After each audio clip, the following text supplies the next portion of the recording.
laughing in a way that used to be reserved for you. Your chest tightens. Your jaw clenches.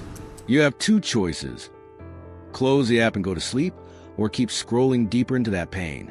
Most of us choose option one. Eventually, we close the app.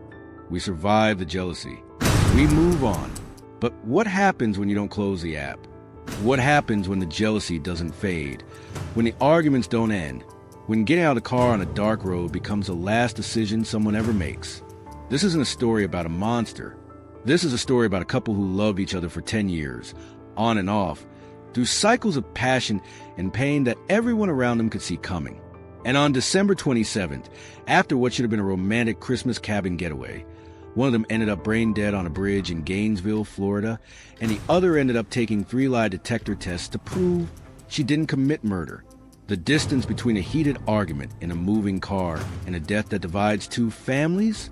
It's smaller than the distance you just scrolled on your phone. And that should terrify you.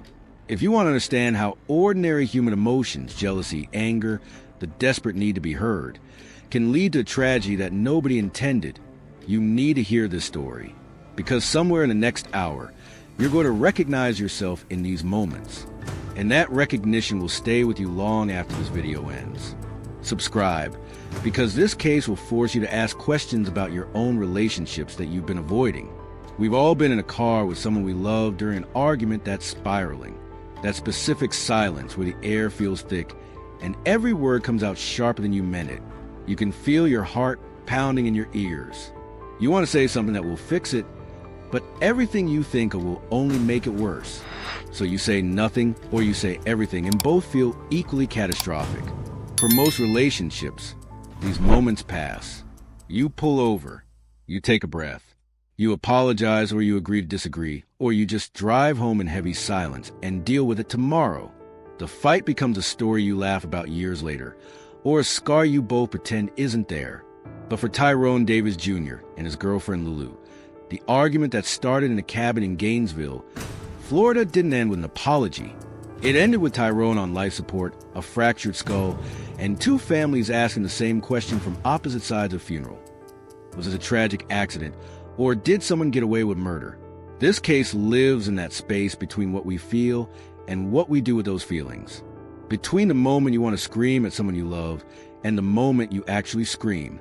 Between pulling over to let someone out of your car because the argument is getting too heated and watching them disappear into the darkness behind you.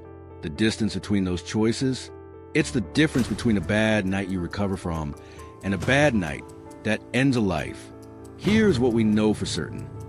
On the evening of December 27th, Tyrone Davis Jr., a 35-year-old truck driver and father, was found on a bridge with catastrophic head injuries.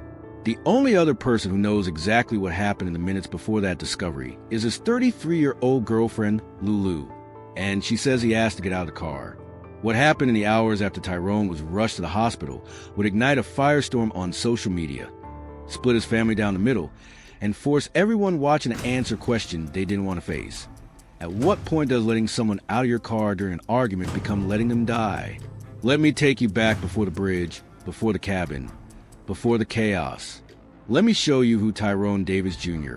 was when he was just living, not dying. If you scroll through Tyrone's Instagram in late 2024, you'd see a man who seemed to have it figured out. Photos with Lulu, arms wrapped around each other, smiling like they'd found something most people spend their whole lives searching for. Videos of them taking shots together, celebrating moments that felt infinite. Comments from friends calling them relationship goals, calling them proof that real love still exists. Tyrone was a truck driver, a man who held a CDL and understood the physics of momentum, the danger of sudden stops, the way a body behaves when it's in motion and something goes wrong. He was a father. He had kids who loved him, who waited for him to come home from long hauls, who knew his voice and his laugh and the specific way he showed up for them. But Tyrone was also human, deeply, messily human. In videos he posted before he died, he talked openly about his past, about being a man who used to juggle 5 or 6 women at once, about not caring what people thought, about living in a way that was selfish and chaotic, and something he later admitted became exhausting. He talked about the transition, about wanting something real, about finding Lulu and trying to do better. His friends described him as an introvert who could light up a room when he wanted to, but who preferred solitude. A man who loved hard but didn't always love wisely. A man who, according to those closest to him, had a mouth on him during arguments, could say things that cut deep, could push buttons he knew would hurt. And then there was Lulu, 33 years old, in love with a man who had put her through what a close family friend would later describe as a lot.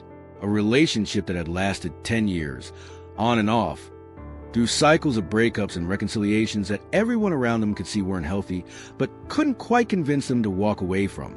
Lulu wasn't a stranger to Tyrone's family. She'd been in his life long enough that his mother knew her, knew the dynamics, knew the patterns. This wasn't a new romance. This was a relationship that had survived things most relationships don't survive, and that should have been a warning. But love doesn't listen to warnings. Love says this time will be different. Love books a cabin in Gainesville for Christmas and believes that getting away from a noise will fix what's broken. So they went, Tyrone and Lulu, driving north to a cabin that was supposed to be romantic, supposed to be a reset. And for a moment, maybe they laughed, maybe they held hands, maybe they believed they could outrun the patterns that had been chasing them for a decade. But patterns don't stay in the city. Patterns follow you. And whatever started in that cabin, whatever argument or accusation or wound reopened between those four walls, it followed them out. It followed them into the car. It followed them all the way to a bridge where everything would end. Here's where the story fractures into two versions, and both can't be entirely true, yet both were spoken under oath, under grief, under the way of a death that nobody was ready for. According to the minister who spoke on behalf of Tyrone's mother's side of the family, this is what happened. Tyrone and Lulu were drinking. They loved to drink. It was part of their rhythm, their ritual. Scroll through their social media and you'll see it. Them toasting to nothing and everything. Smiling to the haze of alcohol that made the good times better and the bad times catastrophic. They were in the car. An argument started. The kind of argument that happens when alcohol removes the filter and every old wound gets dragged back into the light. According to this version, the argument escalated. Voices raised. Emotions surged. And Tyrone, in a moment of wanting to escape the intensity, wanting to get space, asked to get out of the car. Lulu slowed down. He got out. She drove away, circling back to give him time to cool off, something they'd apparently done before. This wasn't new. According to Minister, Tyrone had left Lulu on the side of the road before. Lulu had been left on the side of the road before. This was their pattern, their dysfunctional dance, the way they created space when fists or words were about to fly. But this time, Tyrone didn't cool off. This time, when Lulu circled back, Tyrone wasn't standing there waiting. This time, something went terribly, irreversibly wrong. The minister claims that when Lulu returned, she found Tyrone injured on the bridge. She called for help. She went to a gas station and waited to see the ambulance arrive. She cooperated with investigators. She took not one, not two, but 3 lie detector tests. And according to the minister, she passed all 3. The police reviewed camera footage from the pizza place they'd stopped at earlier, from a gas station, from every angle they could find. And their initial statement was clear. No foul play suspected. Tyrone appeared to have jumped or fallen from a moving vehicle, sustaining catastrophic head trauma. An accident, a tragedy, but not a crime. That's version 1. The version Tyrone's mother's side of the family believes, or at least a version they're trying to accept as they bury their 3rd child. Now, let me show you version 2. The version that's harder to hear because it comes from grief that won't be reasoned with, from a father and friends who cannot reconcile the man they knew with the story they're being told. Tyrone's father's side of the family, his aunt, his friends, they're not buying it. They're standing at vigils, going live on social media, demanding answers because the math doesn't add up for them. Their version starts with a simple, devastating question. Why would Tyrone Davis Jr., a man who drives 18-wheelers for a living, a man who understands momentum and speed, and what happens to a human body when it exits a moving vehicle, voluntarily jump out of a car? His best friend, voice cracking with rage and grief, said it plainly. Tyrone would never jump out of a moving car. He knew better. He'd seen what happens. He'd driven trucks that could crush a person without even slowing down. The idea that he'd leap from a vehicle, going any speed above walking pace, defied everything his friend knew about him.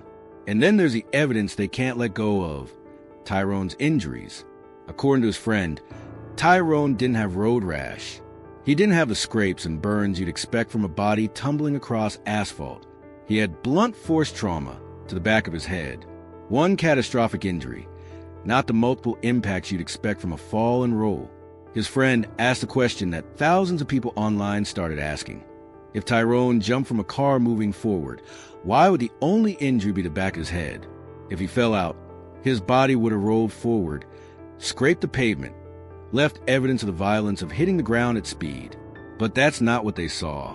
They saw one injury, one devastating blow. And they want to know how that happened. They also want to know about the argument. What was said in that cabin that followed them into the car? What did Lulu do or say that made Tyrone so upset, so desperate to get away from her, that he'd rather risk the side of a dark road than stay in the vehicle? Tyrone's friend spoke about Lulu's violent tendencies, about moments Tyrone had confided in him, about arguments where Lulu had swung first, where Tyrone had absorbed blows because he loved her and didn't want to hurt her back. He talked about the power dynamic nobody wanted to see, about a relationship where love and violence had become so intertwined that nobody could tell where one ended and the other began. And then there's a detail that enraged his father's side of the family more than anything else. After Tyrone was declared brain dead, before his family even had time to process the shock, Lulu allegedly cleaned out their joint bank account. The exact amount isn't public, but the optics? Devastating. To Tyrone's father and his supporters, it looked like someone trying to cover their tracks. Someone preparing for a future where she'd need resources and wouldn't have access to anything tied to Tyrone's name. The minister tried to explain this too. Said the account was joint, that Lulu had her own money, that it wasn't theft. But explanations don't land when you're staring at your son's body, and someone who was just with him is making financial moves before the machines are even turned off. So now you have two families, both grieving the same man, both utterly convinced of opposite truths. And in the middle of that divide is a 33-year-old woman who says she loved him, who says she didn't hurt him, who says she passed 3 lie detector tests and the police have cleared her. But lie detector tests aren't admissible in court for a reason. And no foul play suspected doesn't mean we know exactly what happened. It means we don't have enough evidence to charge anyone with a crime. And that gap, that space between what the police can prove and what a family needs to know, that's where this case lives. That's where it festers. That's where it's currently tearing two sides of Tyrone's family apart in a way that his death alone couldn't do. Let me walk you through the timeline of that night. The parts we can verify, the moments where cameras and witnesses fill in the gaps that memory and grief distort. Earlier in the evening, Tyrone and Lulu stopped at a pizza place. Security footage shows them together, shows them ordering food, shows them behaving like a couple on a trip. No visible injuries on Tyrone at this point. No signs of distress that witnesses reported. Just two people getting wings and pizza. The kind of mundane moment that becomes unbearable to watch when you know what's coming. Then they're in the car. This is where the cameras can't follow, where we rely on Lulu's account and the physical evidence left behind. According to Lulu, via the minister who spoke to Tyrone's mother, who spoke to Lulu, the argument escalated. Alcohol was involved. Words were said that couldn't be unsaid. Tyrone wanted out. She slowed down. He got out. She drove away. But here's where it gets murky. How slow was she going? Was it a rolling stop, 5 miles per hour, slow enough that getting out would be uncomfortable but not catastrophic? Or was it faster, 15, 20 miles per hour, fast enough that exiting would require a leap and a prayer and a lot of luck? Lulu says she circled back. The minister says she drove to a gas station first, waited there, then heard or saw the ambulance heading toward the bridge. That's when she knew something was wrong. That's when she went back.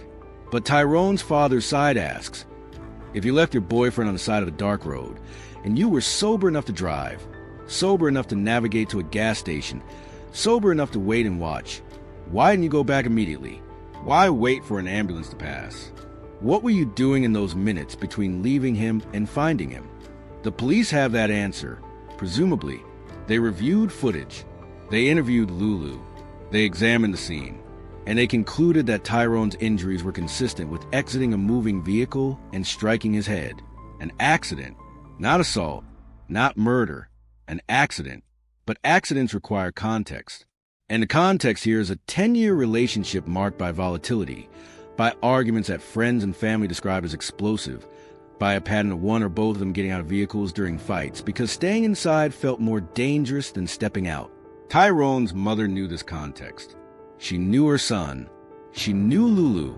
She knew they fought, knew they drank, knew they'd done this dance before and survived it. And when Lulu came to her, when Lulu told her what happened, when Lulu took those lie detector tests and passed, Tyrone's mother made a choice. She chose to believe this was a tragic accident, not a crime. She chose to forgive Lulu, or at least not to condemn her. She chose to let the investigation run its course while she buried her third child. Tyrone's father made a different choice. He chose to believe his son would never voluntarily jump from a moving car. He chose to believe the injury pattern didn't match the story. He chose to demand justice, to keep the pressure on, to refuse to let this be filed away as just another sad accident between two people who loved each other badly. And the family fractured. Mother's side versus father's side. Forgiveness versus fury. Both grieving. Both right in their own pain. Both utterly unable to reach each other across the divide that Tyrone's death created. The funeral became a battlefield before it even happened. Tyrone's mother wanted Lulu to attend.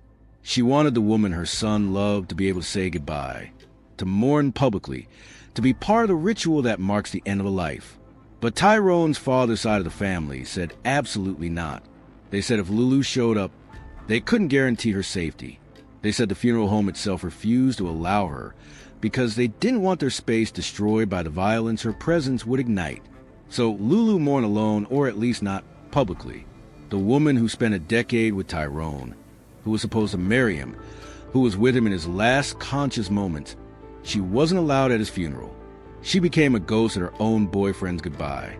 And the minister who spoke for Tyrone's mother went live on social media, tried to explain, trying to bring peace, trying to get people to understand that the mother wasn't betraying her son by showing grace to Lulu. She was just trying to survive her grief without adding rage to it. But the internet doesn't do nuance. The internet wants villains and heroes. It wants clean lines between guilty and innocent. And Lulu, by virtue of being the last person with Tyrone, became the villain in thousands of comments, in countless videos, in a narrative that decided she got away with murder before the investigation even concluded. Tyrone's aunt went live, sobbing, screaming, demanding answers. She wanted to know why Tyrone got out of the car. She wanted to know what was said in that cabin.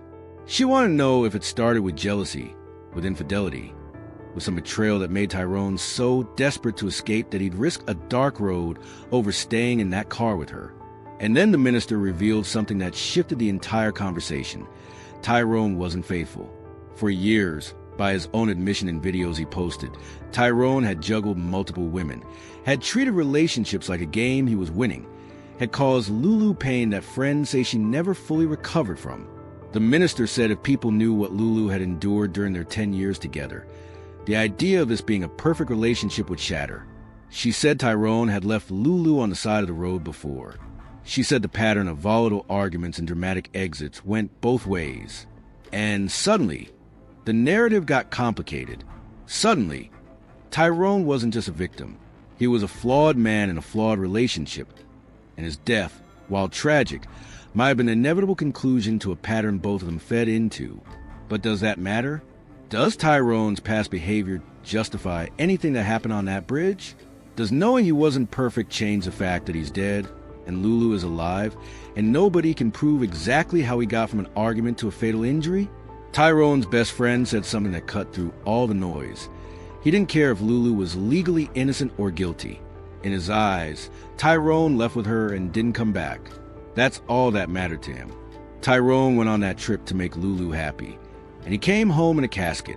Legal definitions aside, that's a debt his friend believes needs to be paid, one way or another.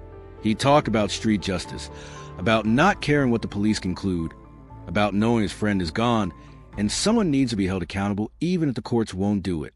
It was a raw, dangerous statement. The kind that makes you understand why Lulu can't show her face publicly, why she's in hiding, why the division between the two sides of Tyrone's family isn't just emotional, it's potentially violent. And through all of this, the police investigation continues. Detectives say they reviewed all available evidence. They say the injury is consistent with an accident. They say there's no evidence of foul play. But they also say the investigation remains open, which means they're not closing the door on new evidence, on testimonies that might shift the narrative, on the possibility that what looks like an accident from one angle might look different from another. Lulu's 3-lie detector tests matter, but they're not definitive. People pass lie detectors while lying. People fail them while telling the truth. The technology measures physiological responses to stress, not objective truth. And Lulu, sitting across from an examiner knowing her boyfriend is brain dead, and the internet thinks she killed him, would be stressed whether she's guilty or innocent. The minister keeps repeating those test results like they're proof of innocence, like they should end the debate. But for Tyrone's father's side, they mean nothing. They want physical evidence. They want a reconstruction of that night that explains the injury without requiring them to believe Tyrone made a catastrophically stupid decision. And here's the thing, both sides might be right. It's possible Tyrone asked to get out during a heated argument. It's possible Lulu slowed down, but not enough. It's possible he misjudged the speed, misjudged the darkness, misjudged his own balance. It's possible he stepped out, stumbled, fell backward, and struck his head on the pavement or a guardrail in exactly the wrong way. It's possible this was a perfect storm of bad decisions, bad timing, and bad luck. It's possible nobody murdered anyone, and yet someone is still dead because of choices made in anger. Or it's possible the truth is darker. It's possible the argument got physical. It's possible Lulu's violent tendencies, the ones Tyrone's friend mentioned, came out in that car. It's possible something happened that she can't admit, that the lie detector test didn't catch, that the police can't prove but happened nonetheless. We may never know. And that uncertainty is what's destroying these families. Let me tell you about Tyrone's mother, because her grief is the one that's being overshadowed by all the fighting. Her name is Renee, and Tyrone Davis Jr. was her third child to die. Read that again. Her third child. She had already buried 2 of her children before Tyrone ended up on life support. The minister described a woman who had just finished making memorial t-shirts for another son when she got the call about Tyrone. A woman who has had to navigate grief so many times that she's developed a protocol for it, a way to keep moving because stopping means drowning. And now, on top of burying her son, she's watching her family split apart. She's watching Tyrone's father's side of the family accuse her of betraying Tyrone by showing grace to Lulu. She's watching the internet call her complicit, call her weak, call her a mother who doesn't love her son enough to demand justice. But Renee knows something the internet doesn't. She knows Tyrone and Lulu's relationship from the inside. She knows the fights, the reconciliations, the patterns. She knows her son was an angel, and she knows Lulu isn't a demon. She knows life is complicated and people are flawed, and sometimes tragedies happen that don't have a villain to blame. So she made a choice to focus on grief, not rage. She made a choice to let the investigation unfold without adding her voice to the chorus demanding Lulu's head. She made a choice to show up at the balloon release quietly, to mourn her son without performing her grief for an audience that wants her to scream and accuse and demand. And for that, she's being called weak. She's being called a bad mother. She's being told she's dishonoring Tyrone's memory by not joining the mob. The minister who defended her went live and faced a barrage of attacks. Tyrone's aunt from his father's side joined the chat and accused the minister of lying, of covering up, of being one-sided. The minister blocked her. The aunt called her disrespectful. The divide deepened. Even the funeral arrangements became a war. The minister, who runs a t-shirt business, made memorial shirts for Renee to help cover funeral costs. But she accidentally uploaded a design with the wrong date initially, December 30th instead of December 29th. The day Tyrone took his last breath, she corrected it immediately, but Tyrone's aunt seized on that mistake, called her the t-shirt lady with the wrong date, used it as evidence that Renee's side of the family didn't care enough to get basic facts right. The minister fired back, said Renee's side of the family was the one actually paying for funeral, while the father's side was doing balloon releases and Facebook Live videos for clout. She said if people really cared, they'd be buying shirts from Renee to help her cover costs, not just showing up to memorial events for the cameras. And through all of this, Tyrone's children are watching. His kids are seeing their family destroy itself over their father's death. They're seeing adults they're supposed to trust call each other liars and clout chasers and worse. They're learning that death doesn't bring families together. It reveals every crack that was already there. This is what happens when tragedy meets social media. This is what happens when grief becomes a public spectacle. This is what happens when people on the internet, people who never knew Tyrone, who never met Lulu, who have no stake in this beyond entertainment, start picking sides and demanding justice based on minute-long clips and secondhand accounts. Tyrone's friend said it best. People have opinions about everything, but most of them don't know what it's like to lose a real friend. Most of them don't know what it's like to get a call that someone you love is brain dead and you'll never hear their voice again. Most of them are treating this like a true crime podcast, not a real family's devastation. And maybe that includes you. Maybe you clicked on this video because the title promised drama, promised answers, promised a story with a clear villain. Maybe you want to know if Lulu did it, wanted the satisfaction of a solved mystery, wanted to feel morally superior by deciding she's guilty or innocent based on a transcript and some videos. But here's what I need you to understand. This case doesn't have a neat ending. The police say no foul play. The family says that's not enough. Lulu says she passed 3 lie detector tests. Tyrone's friends say those tests are meaningless. The mother says it was an accident. The father says it was murder. And Tyrone is still dead. That's the only undisputed fact in this entire mess. So let me ask you the question this case is really about. When does a bad relationship become a fatal one? At what point does a pattern of fighting and forgiving cross the line into something irreversible? Was it the first time one of them got out of the car during an argument? Was it the 10th? Was it the moment they decided to go to that cabin despite knowing their relationship was built on cycles of pain? Was it when they took those first drinks that night, knowing alcohol turned their arguments nuclear? Or was it years earlier when they chose to stay together despite every red flag, every warning sign, every moment when friends and family said this isn't healthy, you need to walk away? Tyrone and Lulu had 10 years to end this relationship before it ended them. 10 years of off and on, of breakups and makeups, of fights that got physical and love that felt worth it. 10 years of choosing each other despite knowing they brought out the worst in each other. And maybe that's the real tragedy here. Not that Tyrone died, but that his death was predictable. Not because Lulu is a murderer, but because this relationship was always headed somewhere dark. The people closest to them saw it. The patterns were visible. The volatility was documented. And nobody could stop it because when 2 people are determined to destroy each other slowly, there's no intervention that works. I don't know if Lulu killed Tyrone. I don't think anyone watching this video knows for certain. The police don't seem to know, or at least can't prove it. The family is split on whether to believe accident or malice. And Lulu herself is the only living person who was there, and her story has to carry the weight of both their lives now. But here's what I do know. This didn't have to happen. Not like this.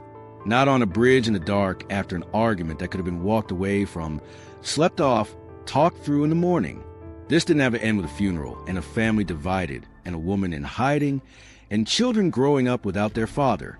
It ended this way because of 1,000 small choices that built to one catastrophic moment. It ended this way because love and toxicity look the same when you're inside them. It ended this way because sometimes the person who hurts you the most is the person you can't imagine living without, until suddenly you're living without them permanently. And that's the question I can't stop thinking about.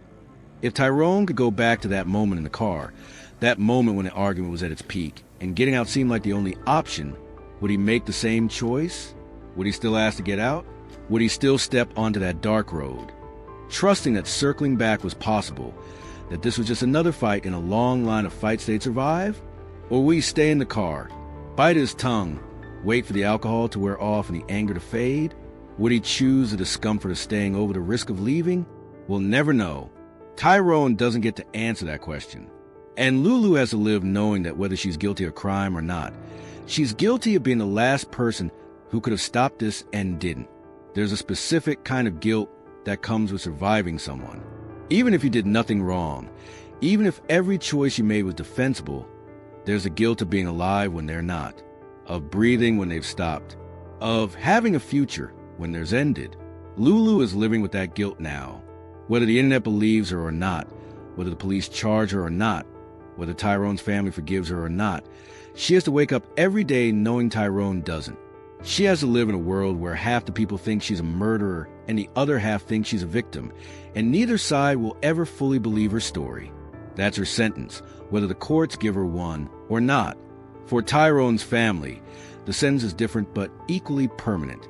They have to live with not knowing. They have to live with conflicting stories and incomplete evidence, and a police report that says accident when their hearts scream murder. They have to choose between trusting the investigation or trusting their instincts, and there's no choice that brings Tyrone back. His mother has to bury her third child. His father has to bury his son. His children have to grow up with a father-shaped hole and a bunch of conflicting stories about how he died. His friends have to navigate a world where their boy is gone, and the only person who knows what happened is someone they're not allowed to trust. And the internet moves on. In a week, there will be a new case, a new tragedy, a new family torn apart for public consumption. The videos will stop getting views. The comment sections will go quiet. Tyrone will become another name in the endless scroll of true crime content, reduced to a thumbnail and a title and a story people half remember. But his family doesn't get to move on. They're stuck in December 27 forever, in that moment when the call came, when the machines were turned off, when the choice between believing accident or murder had to be made without enough information to make it confidently. So here's what I'm asking you, and I need you to really think about this. Where's your line? When does a fight with someone you love become something you can't come back from? When does getting out of the car stop being dramatic and start being dangerous? When does the pattern you keep repeating become the pattern that kills you? Because if you're in a relationship where fights escalate to the point where someone needs to physically leave to feel safe, you're already past the line. If you're in a relationship where alcohol turns love into rage, you're already past the line.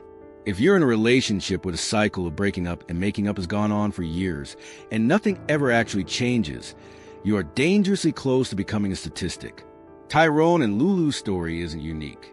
It's not some rare tragedy that only happens to other people.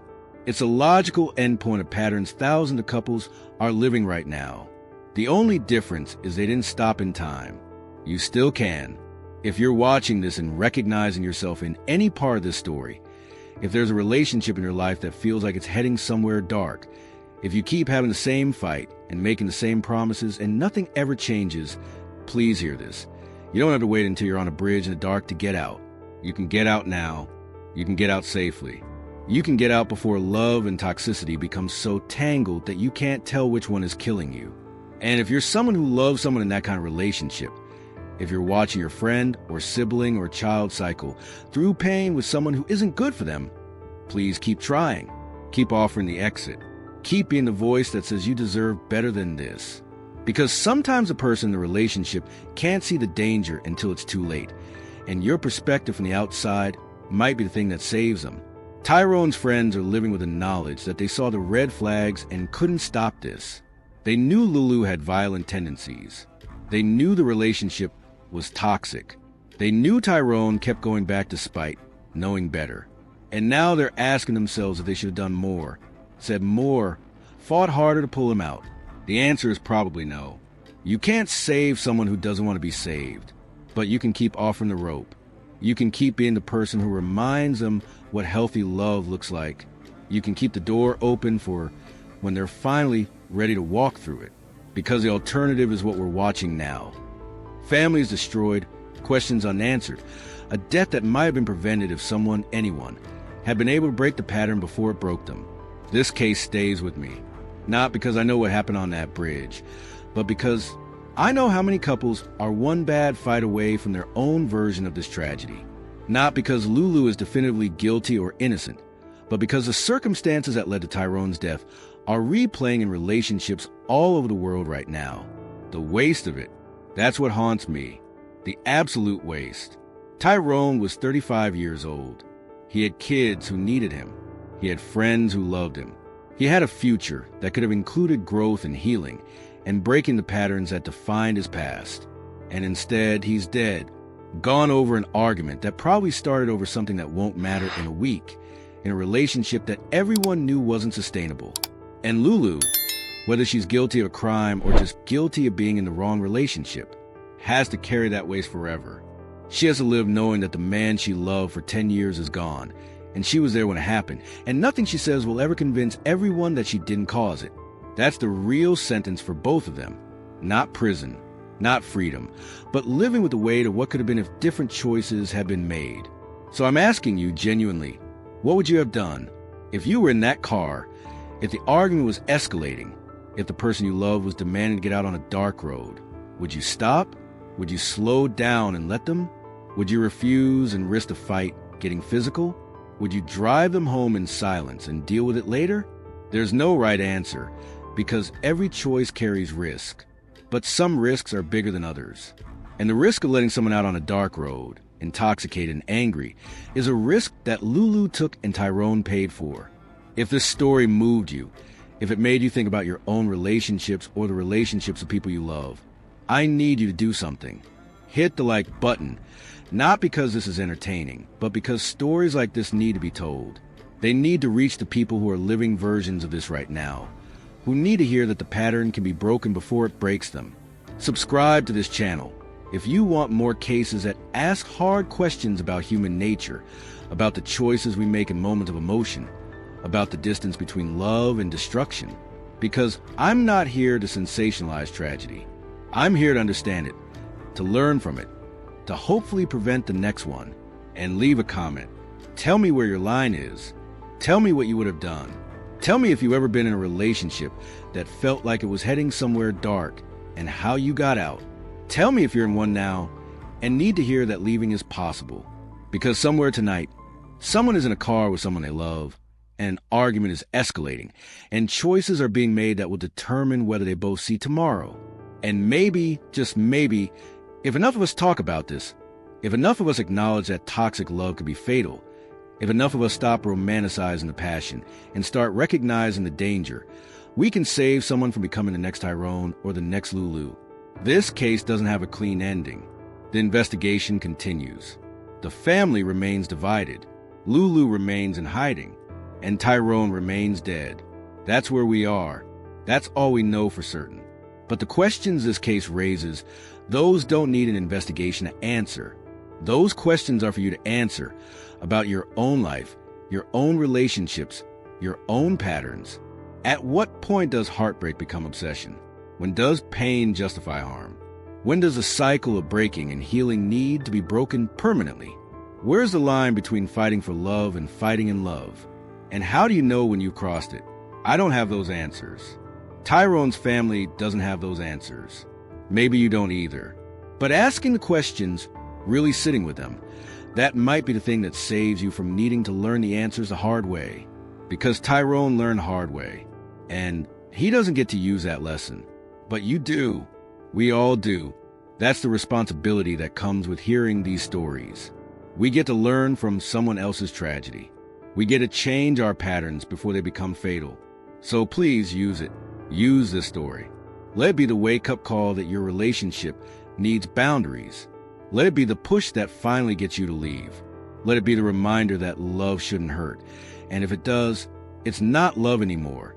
Tyrone Davis Jr. deserved better than to die on a bridge in the dark after an argument that should have been slept off. He deserved the chance to grow old, to see his kids graduate, to break the patterns and find healthy love. He deserved a life that didn't end at 35 over jealousy and alcohol and 10 years of unresolved pain. He didn't get that, but you still can. Don't waste it.